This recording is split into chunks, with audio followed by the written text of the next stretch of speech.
Ya, dialog kita lanjutkan kembali masih bersama pengamat politik dari Carta Politika, Yunarto Wijaya. Ini menarik sebetulnya. Kalau kemarin itu ini kalau benar ya pernyataan dari Pak Cahyokumolo sebetulnya dia sudah menyiapkan untuk Ketua MPR dan Ketua DPR. Nampaknya ya kalau dikatakan politik balas budi kemarin Taufik Kemas almarhum itu dijadikan Ketua MPR, ini nampaknya sudah tertutup untuk Demokrat. Iya, kalau kita lihat memang ini yang disebut dengan kekakuan dari PDIP ya. Kalau kita lihat kan bagaimana munculnya nama Puan Maharani, lalu kemudian juga Baskara atau Trimedia Panjaitan di Ketua MPR, ini memperlihatkan memang dominasi dari PDIP terlalu kuat. Bahkan nama dari partai pendukung koalisi Jokowi JK tidak muncul begitu kan. Ini yang bisa dijadikan simbolisasi bagaimana kekakuan partai ini dalam menjalin sebuah komunikasi politik. Sementara kita lihat Gerindra, walaupun dia adalah partai pengusung utama, misalnya melihat ada variabel lain yang harus diperhitungkan. Contoh, Ketua DPR kenapa kemudian diberikan kepada Golkar? Karena memang suara Golkar masih lebih tinggi dibandingkan dengan Gerindra. Sadar diri ya? Sadar diri, walaupun Golkar bukan motor utama dalam pengusung Prabowo Hatta begitu. Dan langsung diatur sampai kemudian partai yang suaranya paling kecil seperti P3 begitu diberikan sampai berbicara mengenai komisi. Artinya apa? Ketika kedua belah kubu ini sama-sama melakukan politik transaksional, politik kafling, tetapi yang kalau kemudian pertarungan adalah politik kafling, siapa yang bisa memberikan kafling secara lebih adil begitu, yang kemudian akan bisa memenangkan pertarungan elit. Ya, saya sekali lagi harus menyatakan sedih ya dengan situasi seperti ini, tapi kita harus melihat sebuah realita memang sedang terjadi pertarungan kafling mengkafling yang sedang terjadi, dan tapi siapa yang lebih luas. Itu memang harus sharing kan? Harus sharing, harus di-sharing tetapi sebetulnya. Yang harus di-sharing itu kan bukan jabatan tanpa kemudian mengikut sertakan masyarakat. Artinya kan tidak, apa guna dari sistem proporsional terbuka, apa kemudian guna dari konstituen ketika dalam pengambilan keputusan strategis kemudian semuanya ditetapkan secara top down saja begitu. Tetapi apapun itu ya, kalau memang pertarungannya seperti itu ya, siapa yang lebih luas, siapa yang lebih bisa dinamis, sepertinya itu yang akan menangkan pertarungan. Bagaimana Anda membacanya? Mana yang lebih luas? Apakah memang koalisi merah putih saat ini memang terlihat lebih luas dalam proses politik yang sedang berlangsung, dan dia punya potensi luar biasa lebih besar dibandingkan koalisinya Jokowi JK untuk memenangkan proses pemilihan pimpinan DPR ini, atau bagaimana? Kita sedang berbicara power sharing dalam konteks kekuatan parlemen. Problemnya adalah pemenang pemilu presiden itu memiliki kekuasaan hanya pada proses jatah kursi menteri. Ketika masuk di wilayah parlemen, siapa yang lebih memiliki kekuatan mayoritas, mereka yang akan lebih memiliki power. Sayangnya 63% kekuatan kalau Demokrat kita ikut sertakan ada di kubu koalisi merah putih. Ini yang menyebabkan mereka lebih mudah untuk berbicara sharing kekuasaan. Yang kedua ya, menurut saya mereka juga lebih all out ya, karena tidak ada pilihan lain buat mereka untuk bagi-bagi kekuasaan. Mereka sudah pasti tidak dapat jatah menteri. Disinilah mereka akan hidup mati. Bahkan dari awal saya sempat mengatakan, sampai libido mereka tersalurkan dengan terpilihnya alat kelengkapan DPR dan pimpinan DPR, koalisi merah putih sulit untuk digoyang. Mereka pasti akan solid. Pasca kemudian libido politika tersalurkan, ini akan berbeda posisinya. Akan lebih cair ya? Sederhana saja, ketika mereka sudah menguasai ketua komisi 1, 2, 3, sampai 11, atau ketua banggar, mitra mereka kemudian dalam operasional kan adalah pemerintah. Biasanya mereka akan mulai merapat kepada pemerintah, karena dalam proses penyerapan anggaran, pembahasan isu-isu, itu kemudian mereka lebih membutuhkan pemerintah. Disitulah peluang untuk memecah koalisi merah putih lebih bisa terjadi. Termasuk soal Perpu ya? Termasuk soal Perpu. Karena setelah pimpinan itu Perpu akan menjadi satu hal yang penting mereka sudah mendapatkan apa yang kemudian mereka sudah kehilangan pada saat Pilpres kemarin, yaitu jatah kursi menteri. Harga mati mereka harus mendapatkan kafling kekuasaan walaupun level parlemen. Soal Perpu ini Mas Toto, ini ada satu berita masuk. Pemirsa, anggota Majelis Syuro Partai Keadilan Sejahtera Hidayat Nur Wahid yakin Perpu terkait Undang-Undang Pilkada akan ditolak DPR. Namun PKS tetap menghormati niat Presiden SBY yang ingin menunjukkan keseriusannya memperjuangkan hak rakyat melalui pilkada langsung.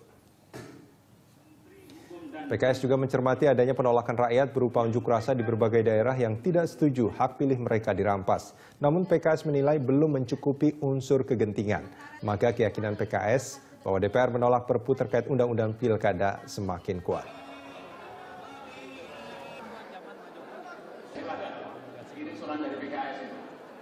Selain mengecewakan. Dan apalagi di sana waktu pengundangan undang-undang tentang masalah pilkada tidak langsung itu, pemerintah diwakili Mendagri dan dengan jelas Mendagri menyampaikan sikap pemerintah yang dalam tanda kutip menerima dan memutuskan. Karenanya Perpu itu nanti harus dibawa terlebih dahulu sesuai dengan peraturan undangan ke DPR. Dalam sidang yang terdekat DPR akan mendengarkan sidangnya dan saya hampir yakin bahwa DPR akan menolak Perpu dari Presiden. Mengapa? Karena sekali lagi dari sisi rasionalitas terkait dengan mendesak dan gentingan itu tidak ada yang genting dan mendesak. Nomor dua, dari sisi komposisi anggota DPR 2014-2019. Ya, itu tadi pernyataan dari Hidayat Nur Wahid yang mengatakan bahwa DPR mungkin akan menolak Perpu, tapi ini pernyataan PKS sebetulnya mungkin ya yang lebih itu, karena kalau kita melihat ya seperti yang tadi Mas Toto katakan, PAN belum ada pernyataan terkait Perpu, P3 juga belum, dan jelas Demokrat pasti akan mendukung Perpu. Ya. Nah, ini menarik sekali sebetulnya kalau Anda mengatakan bahwa setelah proses penyaluran libido ini selesai, ini akan berubah. Artinya sebetulnya kembali lagi ke soal Demokrat tadi. Soal Perpu ini nothing tulus sebetulnya bagi Demokrat. Betul. Ketika ini dilempar, mereka akan setuju, kalau yang lain tidak setuju ya itu menjadi masalah kalian. Lalu apa sebetulnya yang paling diinginkan oleh Demokrat supaya istilahnya ini ya ini politik dinyatakan selesai dan semuanya fix? Kira-kira apa ini? Pertanyaan paling sulit ya menurut saya. Artinya begini, kalau saya melihat bagaimana kronologi gagalnya komunikasi politik antara Partai Demokrat dengan PDIP sebagai perwakilan utama dari Jokowi JK pada saat misalnya kampanye Pilpres. SBY dengan sengaja mengeluarkan sebuah YouTube yang menyebutkan nama Ibu Megawati. Dia menyatakan bahkan akan terbuka kalau Ibu Megawati mau menerima sebuah pertemuan begitu kan. Pertama kita bisa lihat bahwa jangan-jangan sebetulnya itu yang diharapkan, cuma itu aja, nggak pengen jabatan menteri, nggak pengen jabatan pimpinan DPR, alat kelengkapan segala macam, cuma pengen ketemu sama Bu Mega, jangan-jangan. Iya, artinya begini, itu mungkin ketika kita bicara secara sentimental, secara literal begitu ya, tetapi ada makna di balik pertemuan dengan Ibu Mega. Saya pikir publik juga cukup mengetahui bagaimana pengambilan keputusan strategis di PDIP masih dipegang oleh Ibu Mega. Jokowi bukan seorang ketua DPP, dia hanya fungsionaris, bukan kader murni juga, dan tidak mau sepertinya menghabiskan energinya buat pengambilan keputusan mengenai koalisi ataupun kerjasama antar partai. Sehingga SBY menurut saya juga cukup menyadari bahwa ketika berbicara mengenai koalisi, entah kemudian di situ akan ada sebuah logika bagi-bagi kekuasaan, Ibu Mega yang akan memiliki peranan penting. Yang kedua, lagi-lagi tadi saya sudah sebutkan mengenai pengamanan politik. Entah apapun itu kita tidak setelah lengser ya tahu begitu ya.